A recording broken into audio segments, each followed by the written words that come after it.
can't be stopped. Can I give you a kiss? It's a disease that has no cure. They're dying a little bit at a time. It's a disease that has no survivors. It isn't easy. This is my second wife that I've lost. And you have a 50% chance of getting it if you live long enough. Coming up next, the devastating disease called Alzheimer's. And if you think it's only for old people, think again. It can't be happening to you. He's too young. The Long Goodbye, next on Debra Duncan.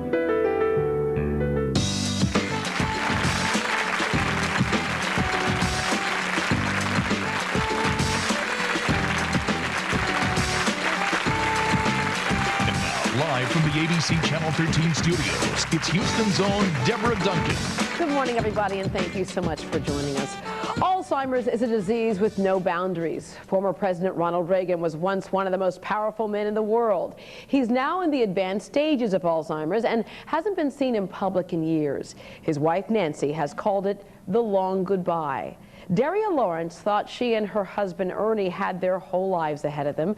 They were still young. Their children were graduating from high school, and the two of them would have time together again. But then something happened. Ernie began acting strange. It was clear that something was wrong. It appeared that his whole system was just short-circuited. He would be talking and looking at me as if I should understand, but I didn't. The words weren't making any sense. Initially, the doctor treated him for stress and depression, and somehow in the back of my head, I knew it was something very different than that. Because he was so young, it was difficult to come to a diagnosis right away, because people don't usually suffer from dementia in, 49, 50 years old. He's too young. This just doesn't make sense, and if you just give him time to rest, he'll be better. But as now 6 or 7 years later, we realize it's not going to get any better. In the beginning, he really didn't need anybody to be with him. He stayed home and he tried to be the house mom while I went to work. He's lost his job. He's lost his position as the family breadwinner. Eventually, he lost the ability to drive. We had to take away his keys, and as anybody who's gone through this situation will tell you, that's almost the most difficult thing to do, is to take that freedom away from somebody. We kept him at home really as long as we could. He could no longer feed himself, dress himself, take care of his personal needs, bathe himself. And then I realized there's just no way that I could do this and work a full-time job. Then I became interested in a search finding a nursing home that would take him. It was as hard a thing as I have ever had to do. I think sometimes that after a year that I'm strong enough that when I talk about it, I won't be this way, but I guess maybe I will be for a long time.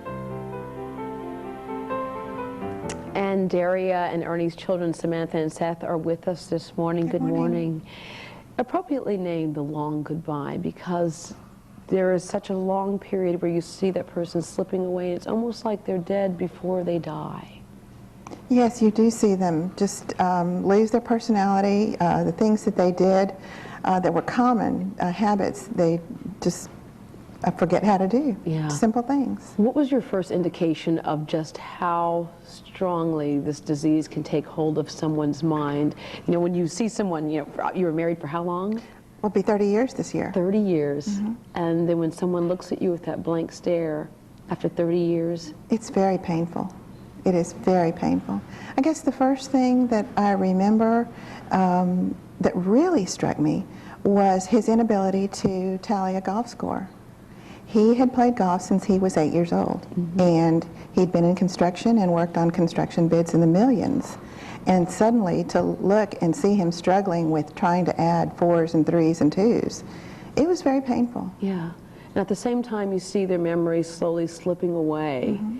there are moments of light where all of a sudden they pull something out of their memory and you wonder, how did that happen? Where'd that come from? And it gives you kind of like a false sense of security in a sense? It really does. You think, oh, he's going to get better. But then you realize he's not going to get better. It's not, there's no cure. Yeah.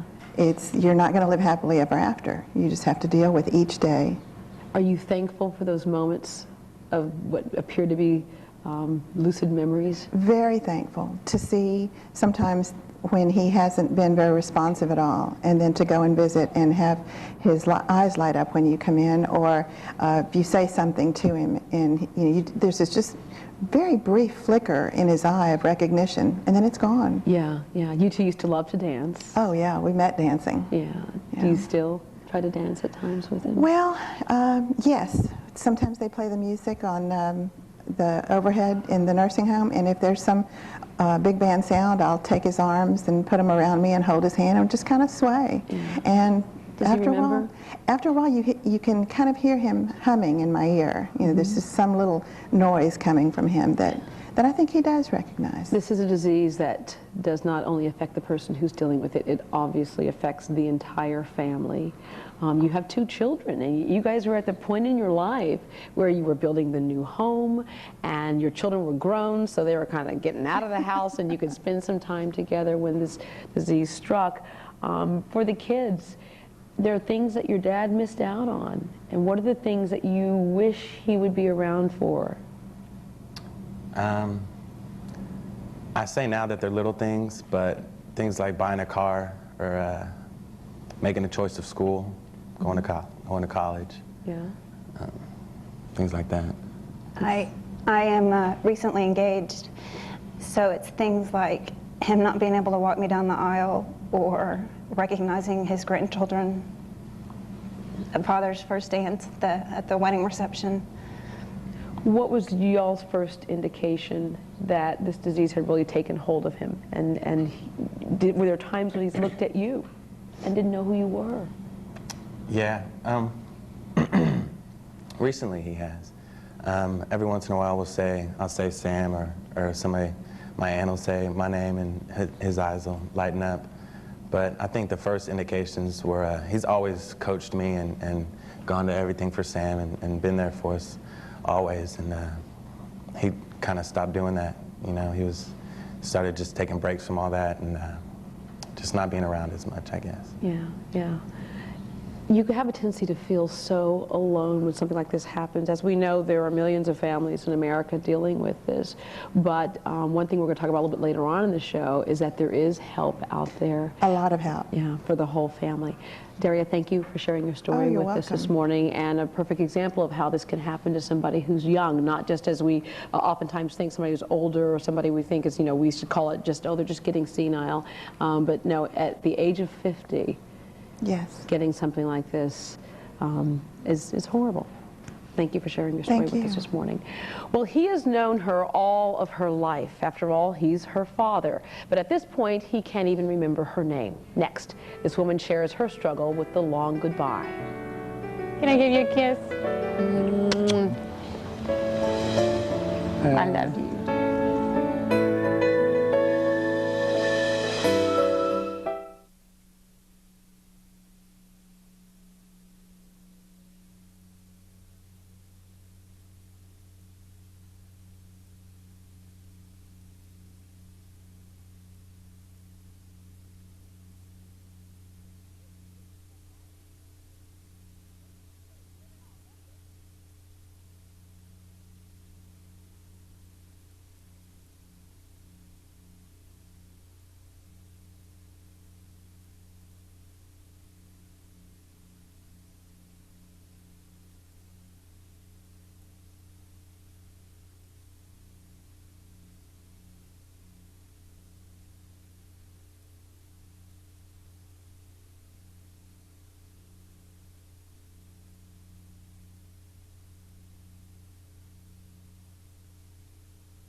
Dear Deborah, my parents are truly soulmates.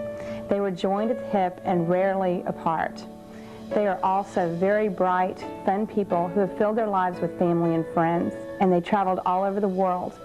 In many ways, they've lived more life and done more exciting things in their first 60 years than most people do in a lifetime. Dad was still practicing law when Mom and I began to notice a change. Our first hint was when he started to transpose and jumble words. Have you been outside since it's cool? That was 4 years ago. Now Dad's Alzheimer's has progressed rapidly. Many people in this stage of Alzheimer's get very paranoid and ornery and even can get violent toward their caregivers. But my dad is still the sweet, precious man that we've always known. The bright light that filled my father has gone very dim. Well, let's get on with it. Let's stay there. Mom has not had the opportunity to adequately grieve over this loss. The man that she loves and adores is lost, yet he's standing in front of her. It's physically and emotionally taxing to guide a 200-pound man, her spouse, through the round-the-clock routine of hygienic care and dressing. Recently, Mom and I visited an Alzheimer's care community. I think that we both know Dad would be at his best in this environment, but I don't think that's going to make it much easier the day that they call and say that his room is ready. I love you. And Millie Pickard and her mom, Carol McDonald, are here this morning. Tough to watch. Very. Because you know that day is coming. It is. It is. A lot of families, when something like this happens, keep it quiet because they don't want people around them to know, okay, this is the reason why they seem to be acting different is because of something like Alzheimer's and what's attached to Alzheimer's. You guys did things quite differently in that sense. You wanted to make sure that everybody, your friends and family, knew right away. Right. Why was that important? Well, first of all, I think it's important to share these parts of your lives with your friends and family because you need their support so very greatly. And you have to face what happens to you in life, and you go through your period of feeling terrible about it, and then you have to just pick up and do something about it. Right, right. And you feel like the love and support that came from friends and family has helped not only you, but helped your husband as well? Oh, yes, yes. Absolutely. Yeah. I think that it was very helpful to talk with their friends because otherwise they just wonder, it's obvious that something was awry. Yeah. And so Dad and Mom are around so many people so many times, and Dad is so funny, and you just have conversations all the time, and so it would be obvious that something was gone. Yeah, so, yeah, and it just starts slipping and slipping and slipping away, and to the point, we're just digressing to the point where you have a 2-year-old. Right. And you see basically your dad at, what, 71 years old is... At the same level. They really are. They respond to music in the same way. Fortunately, my baby loves all these silly videos, you know, good Blues Clues and everything. And my dad will just sit there and watch them with her, which is good. They can watch on the same TV set. Yeah. And, you know, I can give either one of them a pen and they can do big damage with it. They will bite all over themselves and wherever they want to go.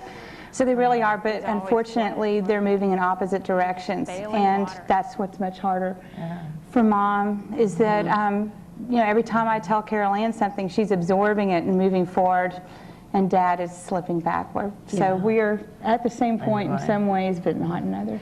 You mentioned a little bit in that piece about what it takes to take care of him now. What's your average day like, and how much or what percentage of your time is spent just watching him?